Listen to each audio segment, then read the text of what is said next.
দর্শক, হবিগঞ্জ সদরে আমি যেমনটা বলছিলাম ১৪৪ ধারা চলছে। আমাদের সাথে এই মুহূর্তে যুক্ত হচ্ছেন সেখান থেকে সহকর্মী আহমেদ ফারুক মিল্লাত। মিল্লাত, একটু জানতে চাই এই মুহূর্তে সেখানকার পরিস্থিতি কেমন দেখছেন এবং এখন আসলে এনসিপি নেতারা কোথায় অবস্থান করছেন, তাদের কারোর সাথে কথা বলার সুযোগ হয়েছিল কিনা আপনার?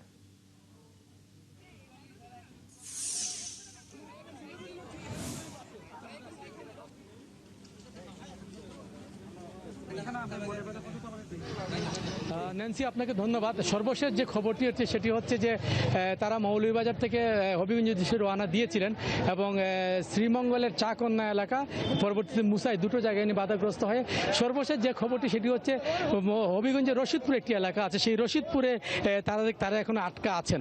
তারা রশিদপুরে আটকা আছেন। রশিদপুর থেকে দেড় ঘন্টাখানেকের পথ হয়তো হবিগঞ্জে, কিন্তু তারা আসবে, এসে পৌঁছবেন কিনা এখনো ঠিক বলা যাচ্ছে না, যেহেতু পুলিশ যারা আছে, পুলিশ ইতিমধ্যে প্রায় কয়েকশো পুলিশ, 3 প্লাটুন বিজিবি আছে, তারা নিরাপত্তার সাথে তাদেরকে হবিগঞ্জে না আসার জন্য বলা হচ্ছে এবং তারা বারবারই, সার্জিস আলম, নাহিদ ইসলাম, হাসনাত আবদুল্লাহ, তারা বারবারই তারা বলছেন যে তারা হবিগঞ্জে আসবেন। এবং হবিগঞ্জে যেটি খবর হচ্ছে যে নেতৃবৃন্দ যেটা বলেছেন যে হবিগঞ্জের সার্কিট হাউসে তারা যদি আসেন তাহলে সার্কিট হাউসে একটি সংবাদ সম্মেলন করার কথা এবং সংবাদ সম্মেলন শেষে তারা একটি বিক্ষোভ মিছিল করবেন, এমনটাই নেতৃবৃন্দ থেকে জানা গেছে। তবে যেহেতু তারা এখন পর্যন্ত রশিদপুরে আটকে আছেন, সর্বশেষ যে খবর, ফলে তারা আসবেন কি আসবেন না এখন পর্যন্ত নিশ্চিত করা যাচ্ছে না।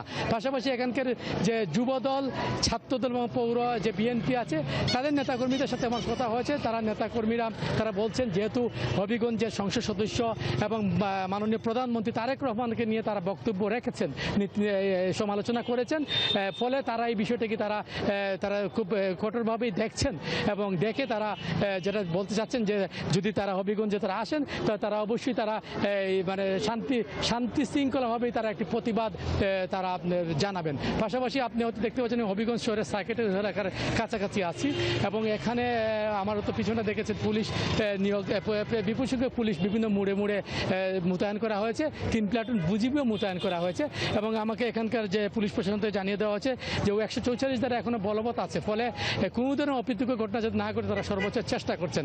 আর নেতাকর্মীরা, যেটা বিএনপি ছাত্রদল যুব নেতা, তারা বলছেন যে আমাদের সাথে যেহেতু ঘটনাটি ঘটেছে, সাধারণ মানুষ তাদের কথায় বিক্ষুব্ধ হয়ে গতকালকে যে ঘটনাটি ঘটেছে, ফলে তারা বলছেন যে তাদের যে অভিযোগ করা হয়েছে অভিযোগটি সঠিক নয়। এনসিপি নেতৃবৃন্দ বলছেন তাদের উস্কানি ছাড়াই বিনা বাধায় তাদের উপরে চড়া হয়েছে ছাত্রদল, এমনটাই পরস্পর বিরোধী বক্তব্য নানাভাবে এসেছে। তবে সবচেয়ে শেষ কথা হচ্ছে যে ওনারা যদি রশিদপুর থেকে রওনা দেয় হয়তো ঘন্টাখানেক। মিল্লাত, আপনাকে ধন্যবাদ। আপনি যেমনটা জানাচ্ছিলেন যে এনসিপি নেতারা যদি হবিগঞ্জে আসে তাহলে একটি সংবাদ সম্মেলন করার কথা, সেটা হলে নিশ্চয়ই আপনার কাছে আবারও যাওয়ার চেষ্টা করব আমরা। দর্শক, আমাদেরকে ফারুক মিল্লাত জানাচ্ছিলেন হবিগঞ্জ থেকে, সেখানকার যে এনসিপি এবং বিএনপির পাল্টাপাল্টি কর্মসূচির আপডেট জানাচ্ছিলেন।